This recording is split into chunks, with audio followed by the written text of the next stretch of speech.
काले बादलों ने पल भर में आसमान को निगल लिया। बिजली कोड़े की तरह कड़की और आकाशीय चमक पेड़ों की चोटियों को चीरती हुई गुजरी, जब एक विशाल परछाई ने जादुई जंगल को अपनी चपेट में ले लिया। जानवर डर के मारे जड़ हो गए। ऐसा पहले कभी इतनी अचानक नहीं हुआ था। व्हिस्कर हिल की ऊंचाई पर सिम्बा ने जमीन को कांपते हुए महसूस किया। उसने देखा कि खरगोश अपने बिलों में कूद रहे थे और पक्षी अपने घोंसलों से उड़ रहे थे। बारिश मूसलाधार बरस रही थी। घास के मैदान डूब रहे थे। कुछ बहुत गड़बड़ था। एक बूढ़ा उल्लू भीगे हुए पंखों के साथ उसके पास आकर बैठ गया। यह तूफानी बाज है, उसने धीमी आवाज में कहा। जब भी यह उड़ता है, आसमान बिखर जाता है। हमारे घर डूब रहे हैं और हमारे दोस्त नदी के उस पार फंसे हुए हैं। सिम्बा के कान खड़े हो गए। बिना एक पल गंवाए वह तूफान के बीच दौड़ पड़ा, गिरी हुई टहनियों को फांदते हुए और बढ़ते पानी में छपाक छपाक करते हुए। हवा जोर से गरज रही थी, हर कदम पर उसे पीछे धकेल रही थी, लेकिन वह क्लाउड पीक पर्वतों की ओर बढ़ता रहा, जहां कहा जाता था कि बाज का घोंसला है।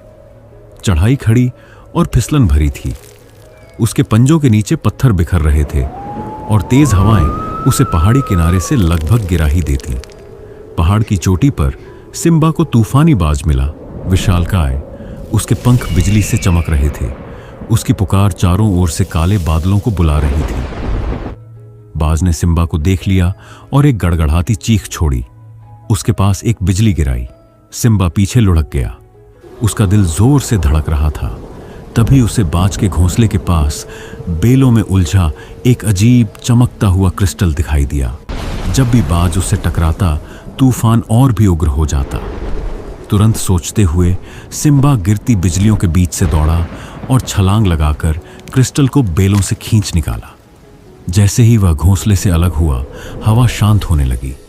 बाज हैरान होकर देखता रहा, जैसे जैसे उसकी तूफानी ऊर्जा कम होती गई। धीरे से सिम्बा ने क्रिस्टल को एक शांत खोखले स्थान में लुढ़का दिया, हवा की पहुंच से दूर। बाज के पंख शांत हो गए और गर्म धूप बादलों को चीरते हुए फूट पड़ी। विशाल बाज ने अपना सिर झुका लिया। अब गुस्से में नहीं, बस राहत महसूस कर रहा था। वह कभी तूफान लाना नहीं चाहता था। क्रिस्टल का जादू ही उसे हमेशा से नियंत्रित कर रहा था। आखिरकार आजाद होकर बाज ने एक कोमल आभारी पुकार छोड़ी और साफ होते आसमान में शांति से उड़ गया। नीचे जंगल में बारिश थम गई। नदियों के ऊपर इंद्रधनुष फैल गए और हर जानवर सिम्बा के घर लौटने पर खुशी से झूम उठा। वह थका हुआ था, लेकिन गर्व से चमक रहा था। खरगोश नाचने लगे, पक्षी गाने लगे और बूढ़े उल्लू ने प्यार से मुस्कुराया। उस रात शांत तारों भरे आसमान के नीचे पूरे जंगल ने सिम्बा की बहादुरी का जश्न मनाया। अगर आपको सिम्बा की बहादुर कहानी पसंद आई तो और भी जादुई कहानियों के लिए लाइक और सब्सक्राइब करना न भूलें।